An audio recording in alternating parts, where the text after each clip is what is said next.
Are you ready to turn your investments into retirement income? Listen in as Jeremy Keil and his guests reveal ways you can make smarter retirement, investment, and tax planning decisions to achieve your ideal retirement. You will learn more about your money so you can feel better about your money and make better money decisions. Now, on to the show.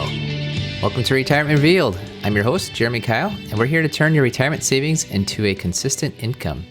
And we're going to be talking about today something we haven't talked about too much before. It's something called self-directed IRAs. A lot of people do ask us about that, and we thought let's just bring on an expert to talk about self-directed IRAs. So we have Mindy Gayer from the Entrust Group, who is someone that helps that group. The Entrust Group is one of the leaders in self-directed IRAs. So Mindy, thank you for coming on the show. Yeah, thank you, Jeremy. I'm excited to be a part of this podcast today, and I'm really looking forward to hopefully sharing some insightful and interesting information on ways to further diversify your retirement portfolio through a self-directed IRA. So got a lot of information to share today. I believe it. Let's just start there with, what is a self-directed IRA? Yep. So a self-directed IRA is an account, a retirement account, that allows the individual or the fiduciary of that account to actually select the types of assets that you're going to invest in inside of that account. So self-directed gives the account holder complete control over the types of assets that you're investing in. Yeah, and you say complete control there because a lot of times people have their money with a custodian, and the custodian might have some restrictions on rules on what types of assets or investments might be in there. And I think also complete control is just an interesting concept. A lot of people actually come to us and ask about self-directed IRAs. I think they're actually referring to self-managed. Like when they say self-directed, they mean I don't want an advisor or somebody else picking the stocks and bonds. I want to be the one that picks the stocks and bonds. And so do you mind just talking a little bit? What's the difference between, say, a self-managed versus a true, actual self-directed IRA? So people, when they say self-directed IRA, they'll actually say it correctly and know what they're referring to. Yeah, absolutely. And what you just mentioned is very common in this industry. There tends to be misconceptions on the terms, and it does happen frequently when I'm speaking to individuals that are talking about self-directed. So a true self-directed IRA allows you to invest in true alternatives. So assets that are outside of the traditional market of stocks, bonds, mutual funds. Sometimes custodians and record keepers will say that they offer a self-directed account, but you're still limited to stocks, bonds, mutual funds. A true self-directed IRA record keeper will allow you to invest in this whole world of alternative assets. So things like real estate or startup companies, cryptocurrencies. The spectrum of what you can invest in is very broad, and we'll get into that in a little bit. But a true self-directed IRA allows you to invest in this whole other class of alternatives rather than a self-managed type account. You're still limited to stocks, bonds, mutual funds, but you might be able to select those on your own. So big misconception. I've spoke to clients in the past who their custodian says, sure, we offer self-directed accounts. They open the account and then they try to invest in a piece of real estate, and the custodian says, oh, hold on, no, you cannot do that. So in order to invest in these true alternatives, it's a niche custodian and record keeper that allows you to do that. So you just want to make sure that when you're wanting to invest in these alternatives, that you move your money to a record keeper and a custodian that will allow you to invest in those types of alternatives. Yeah, and we'll talk about how alternative and some fun, crazy examples in just a second. But when you say self-directed IRA, even that way, a lot of people have some misconceptions about what an IRA is. A lot of people think it's just the traditional IRA. So you can do a Roth or a traditional IRA with this? So, yep, another really great misconception in the industry. So a self-directed IRA, a self-directed traditional IRA, has the exact same characteristics as your standard IRA that you have invested in the stock market. A self-directed Roth IRA has the exact same characteristics as a regular Roth that's invested in the market.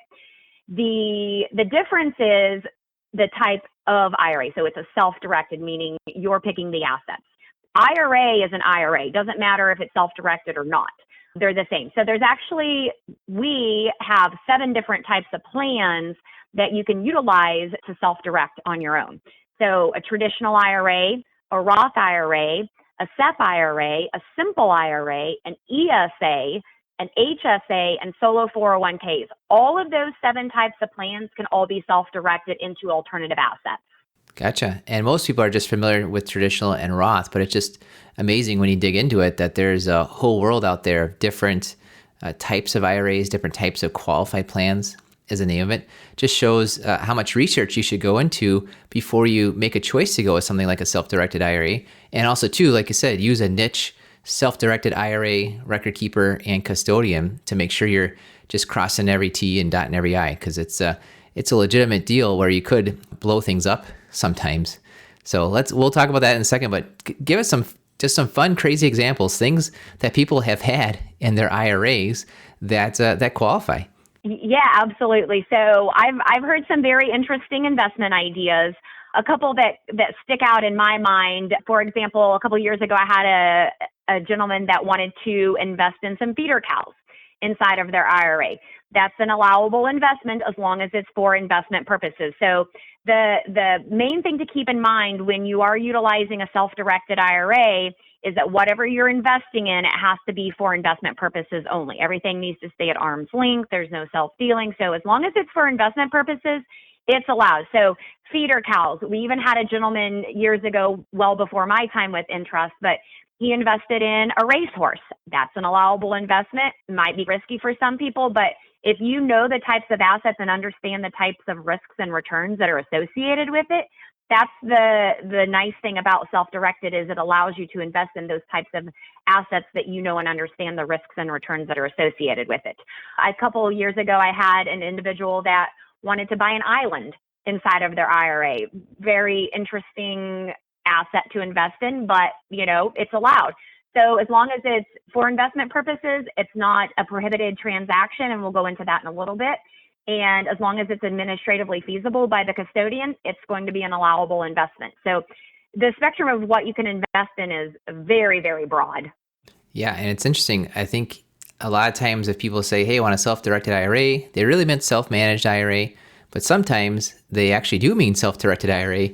And of those people, a lot of times it feels like they're asking me about self-directed IRA because they've got some crazy investment idea. They think it's almost like a get-rich-quick type of scheme. So we want to warn people against those areas.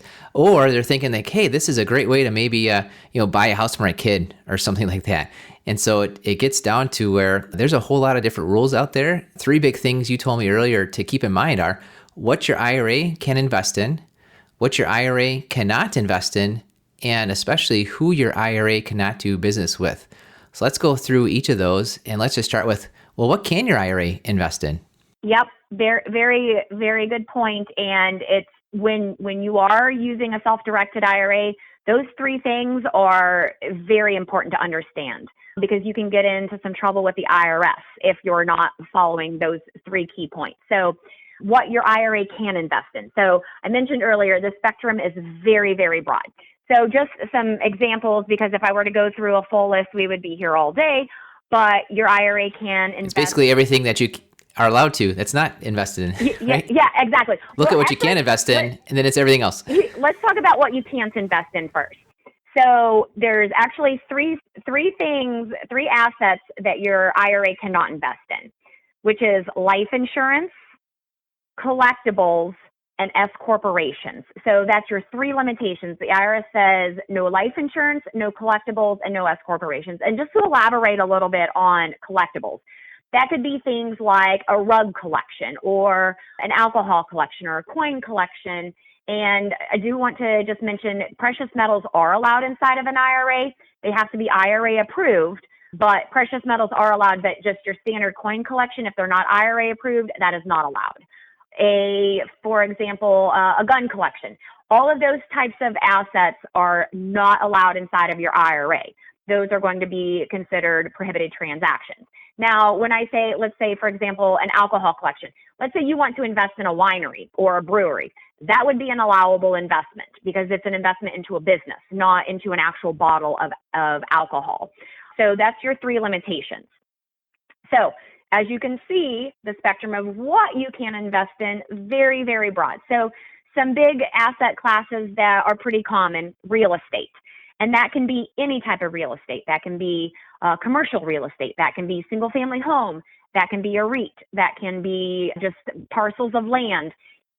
Up to you what you're investing in. You're your own fiduciary. You're deciding on what's going to be a good investment inside of your account. So it's up to you on the types of real estate that you want to invest in.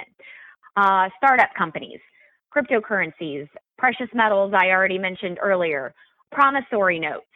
All of those are going to be allowable investments inside of a self-directed IRA. Again, the key is you have to have your money with a custodian who is willing to do that reporting to the IRS on those types of assets. But all of those are going to be allowed inside of the IRA. Now, let's talk about who your IRA cannot do business with.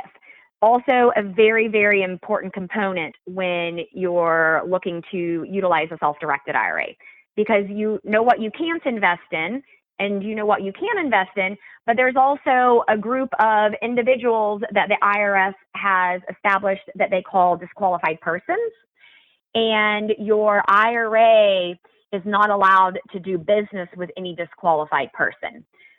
And so a disqualified person is going to be yourself, your spouse, your lineal ascendants, descendants, their spouses, so parents, grandparents, great-grandparents, so on up the tree, their spouses.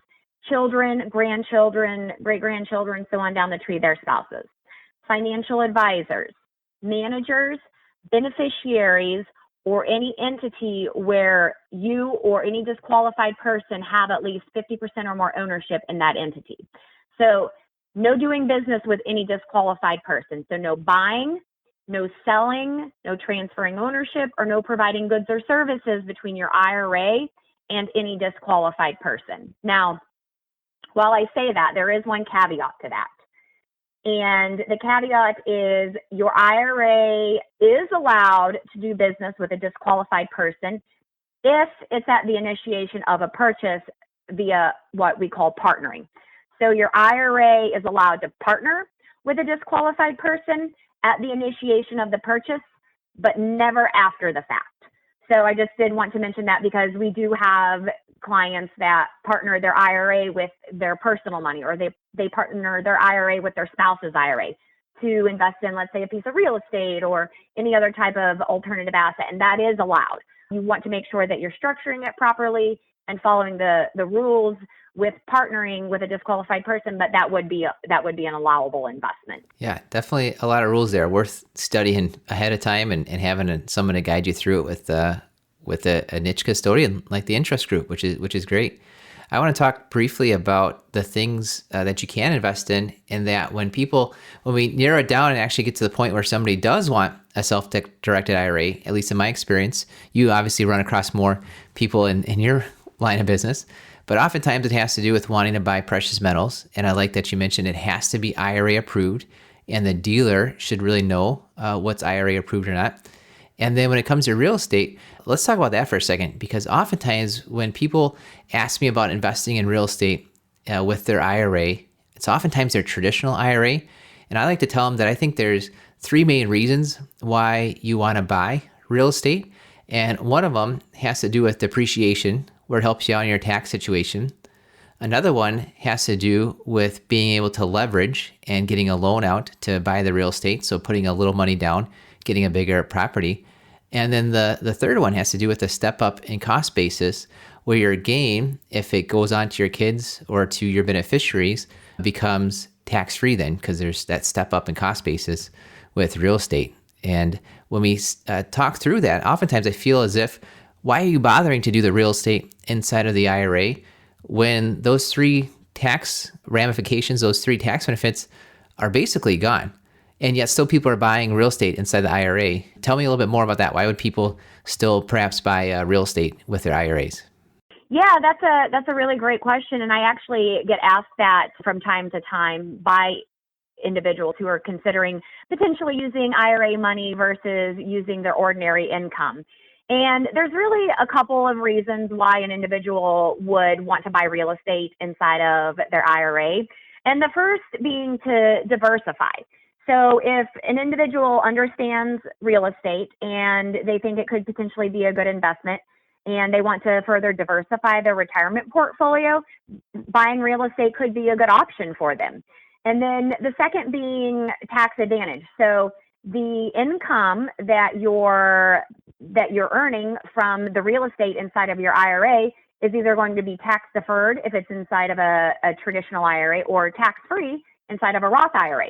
So the potential tax benefits of utilizing the IRA could be another reason that individuals are utilizing self-directed IRA to buy real estate.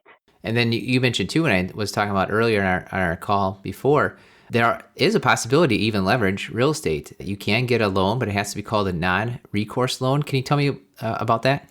Yeah, absolutely. So so we'll just back up for a second. There's actually 4 different ways that you can buy real estate, or any asset for that matter, inside of your self-directed IRA. The first being a direct purchase, meaning that the name that goes on the title, the deed, the contract is in the name of the IRA. All expenses are paid from that IRA. All income goes right back into that IRA. The second option is leveraging, as you mentioned. So your IRA is going to take out a non-recourse loan and then buy the property with IRA money and a non-recourse loan. The IRA, the account, is responsible for paying back that mortgage from the non-recourse loan, but that's also another option. If you don't have enough money in your IRA to buy the property in full, your IRA can leverage. The third option is going the LLC route, where you create an LLC where your IRA is the member of that LLC, and then you're opening a bank account in the name of that LLC, and then the LLC is actually buying the assets. Some people call them checkbook IRAs, some call them LLC IRAs, but it gives the individual essentially checkbook control.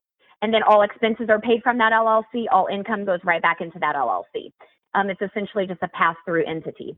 And then option 4, which I touched on earlier, which is partnering. So your IRA can partner with anyone, even a disqualified person, at the initiation of the purchase.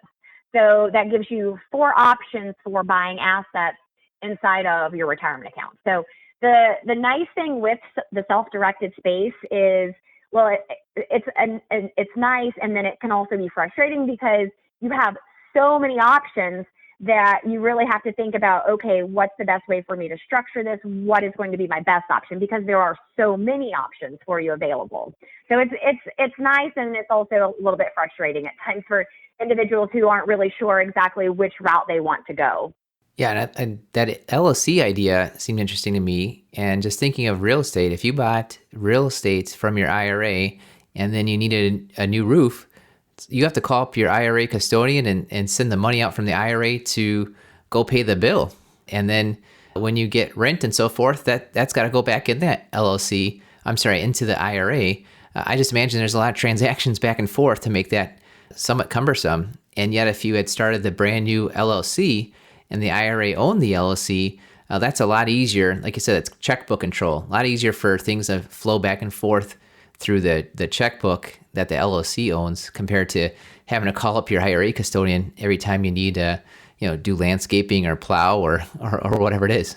Yeah, and I have individuals that ask me, okay, which route should I go? Should I buy the real estate direct, or should I buy it through the LLC? And so, well, first of all, we can't advise on which is the best option for them, but I like to tell people it's all relative to the investor, because for one person, having that checkbook control and the responsibility of the record keeping might be no big deal for them. But for an individual who is not comfortable with that, going the LLC route might not be ideal for them. So it's all relative to the investor. And then also it's relative to the types of assets they're investing in inside of that IRA. So for example, somebody that's just buying a raw piece of land, a parcel of land, putting it inside of an LLC might not make as much sense to them because there's not very many transactions going on and it's just sitting there. But for an individual that's buying a fix and flip inside of their IRA, going the LLC route might be ideal for them because there's going to be a lot of transactions and a lot of expenses, and it might be cumbersome for them to send us the invoice each time and then us cut the check or cut the payment to the the vendor, as opposed to them doing the fix and flip inside of the LLC. They can just pay for the expenses right directly from that checking account. So it's all relative to the investor and their situation and the types of assets that they're investing in. So whatever makes the most sense to them, that's usually what I like to let individuals know when they're asking me which is the best option for them. Well, there's a few things we want to finish with, and I think it's more along somebody's gotten to the point where they've thought a self-directed IRA is right for them. There's really three things to go through. It's how are they going to actually get the money into the self-directed IRA? What are their responsibilities when they're holding the self-directed IRA? And then what's their exit strategy? How does the money get out of that particular alternative investment, whatever that happens to be? Let's talk through that. How can someone actually start a self-directed IRA? Yep, great question. So, and this is a common question that I get every now and then, because when I'm speaking to somebody, they say, a traditional IRA, your max contribution is $6,000 a year. How can I buy a piece of real estate with $6,000? And so kind of another misconception there. There's actually multiple ways that you can fund a self-directed IRA. And the first being, if you have another IRA at another custodian, you can easily transfer that over to your self-directed IRA. And you can either transfer the entire IRA or you can do a partial transfer. And you can take multiple IRAs and do partial transfers from multiple IRAs into your self-directed IRA. Also, you can, if you have money in any type of qualified plan where you're no longer employed, you can roll over that money. So an old 401k, a 457, a 403b, a TSP, any type of qualified plan where you're no longer employed, you can roll that money into a self-directed IRA. And you can do a combination. You can pull some money from an IRA and money from your old 401k and use that to fund the self-directed IRA. Now, if you're still employed with the company where you have a 401k or 403b, you might not be able to use that money. You'll have to contact your plan administrator and see what their regulations are. But sometimes if you're still employed there, they don't allow you to move any of that money unless there's a qualified event. So if you're still employed there and you're interested in potentially using some of that money, you'll want to call your plan administrator and see if you're allowed to move any of that money. So you can do a transfer, a rollover, or a contribution. And you can do a combination of all three. So a yearly contribution is allowed inside your IRA, providing that you're allowed to make the yearly contribution based on what you're contributing to other retirement accounts. So transfer, rollover, contribution, combination, all three of those. Lots of options for funding your self-directed IRA. So now people have money in there. What are the responsibilities? What do they have to do? You mentioned they're the fiduciary. How does that all work? So a couple of things that they're responsible for. Number one, doing their own due diligence on the assets that they're investing in. We are record keepers, so we do not provide any sort of investment advice, tax advice, or legal advice. We are strictly record keepers and custodians for the assets that the client is investing in. So it's their responsibility to do their own due diligence on the assets that they're investing in, so understand what they're getting into. And then it's also their responsibility to make sure that they're following the IRS rules in regards to prohibited transactions and doing business with disqualified persons. We're here to help inform them of what the IRS rules are, but it's up to them to follow them. And then at the end of each year, we ask that our clients submit to us what we call fair market valuation forms. Since we, as the record keeper, are doing the reporting to the IRS on the values of their assets, we ask that the client submits to us updated and accurate values of their retirement accounts once a year. So that's really the basics of their responsibilities as the account holder. And then at some point in time, they might want to get the money out of there. How do they do that? Yeah, absolutely. And this is the exit strategy is actually really important. Unfortunately, it's not a conversation that is had a lot, and it's potentially because it's a younger investor that I'm speaking to and they're not thinking long term. But I always do like to have the exit strategy conversation just so individuals, again, know their options. With self-directed, there's so many different options. So the individual can pass their assets on to their beneficiary. So that's an option. Let's say that they pass and they can pass that to the beneficiary. The beneficiary IRA rules still apply to a self-directed account. Again, the same rules, it has the same rules as a normal IRA. So the same beneficiary rules apply, but passing it along to their beneficiary is an option. The individual can sell the asset. So that's an option. So let's say that down the road, they are ready to take their RMDs and they just want to sell the asset, liquidate the account, perfectly fine. They can do that as well. The other option is taking an in-kind distribution. So let's say that they've invested in an illiquid asset and selling it's not an option. They can take a partial in-kind distribution or a full in-kind distribution. And what that means is instead of taking cash as a distribution, you're taking a value of that asset as your distribution, having it retitled and re-registered in your name personally, and now you personally own that asset. And what I like for individuals that are investing in real estate, this is a really interesting and neat concept. So I mentioned earlier, no buying, no selling, or no transferring ownership between your IRA into you personally or any disqualified person. Some individuals are buying a piece of real estate in hopes of retiring in that real estate later on down the road. But if they're never allowed to buy, sell, or transfer ownership, how would they ever be able to live in that house personally once they're reaching retirement age?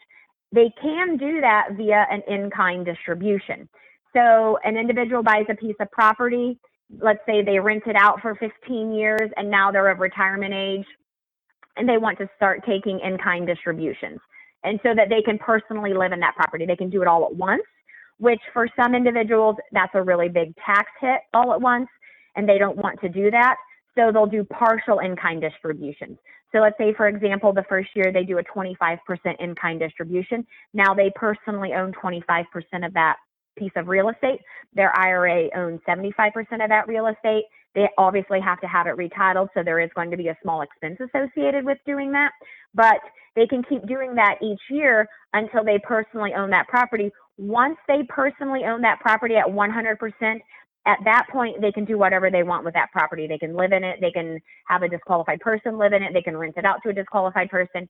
They're able to do whatever they want with it. But as long as their IRA is still even 1% owner, the IRS rules and regulations apply on self-dealing and arm's length transactions and no doing business with disqualified persons. But taking in-kind distributions specifically for real estate is kind of a neat concept. So I like to just share that as an option for an exit strategy. Yeah, appreciate that. And I'm thinking what's interesting listening to you about these exit strategies, it just highlights how these self-directed IRAs have the same rules a lot of times as the normal IRAs. A normal IRA, you can pass that money to the beneficiary. You have stock inside your normal IRA, go ahead and sell it. You can even take the in-kind distribution. You might own some shares of stock that you don't want to sell, but you've reached the required minimum distribution age. You can just say transfer 100 shares out of the IRA or whatever the number of shares is out of the IRA as in kind. So you still own those shares of stock that you want to keep, but you follow the IRA rules and you get a tax form saying you distributed a certain dollar amount out of there. And so it's interesting how it doesn't sound too special. It's just the same as the normal IRA when you're taking money out and passing along. Like I said earlier, it's a big misconception because I have people all the time asking me, what are the requirements? What's my max contribution? It's literally the exact same as any other IRA. So it's just a self-directed gives you the ability to invest in alternatives. So really interesting. And yeah, it's the exact same as a regular IRA. Good. Well, Mindy, you've given us a masterclass on self-directed IRAs. Very much appreciate that. Is there anything we didn't ask you that we should have gone through? Let's see. Not that I can think of off the top of my head, but we do on our website, we have a learning center that has a plethora of information. If anyone's interested in learning more about self-directed IRAs, they're welcome to contact me via phone or email. I'm more than happy to have that conversation with them. That's perfect. And we'll have the links to the Learning Center. We'll have links to the Entrust Group, links to Mindy to get in touch with her. What would maybe be the best way for people to get in touch with you? They can either call or send me an email. I'm responsive to both. Excellent. And what's your phone number and email? The best phone number to reach me at is 615-900-4015. And then my email address is Gayer at theentrustgroup.com. So Mgayer at the ENTRUSTGROUP.com. Awesome. Well, thank you, Mindy, for coming on the show. This has been fun. I know a lot more about self-directed IRAs now. I'm sure everyone else listening knows a lot more about self-directed IRAs as well. So thank you. Yeah, absolutely. I've enjoyed it. And thanks again for inviting me to join today. You got it. And thank you to our listeners for listening to the Retirement Revealed podcast. We believe if you know more about your money, you will feel better about your money and you will make better money decisions. Thank you for listening to the Retirement Revealed podcast. Click on the subscribe button below to be notified when new episodes become available. Visit retirement-revealed.com to learn more. The information covered and posted represents the views and opinions of the guest and does not necessarily represent the views or opinions of Keil Financial Partners. Keil Financial Partners does not provide legal, accounting, or tax advice. Consult your attorney or tax professional. Representatives have general knowledge of the Social Security tenets. For complete details on your situation, contact the Social Security Administration. Keil Financial Partners is a part of the Thrivent Advisor Network, a registered investment advisor. The content has been made available for informational and educational purposes only. The content is not intended to be a substitute for professional investing advice. Always seek the advice of your financial advisor or other qualified financial service provider with any questions you may have regarding your investment planning. Entrust does not endorse, recommend, or advise on any investment product or service. Rather, Entrust provides the administration, information, and tools to make self-direction straightforward and compliant.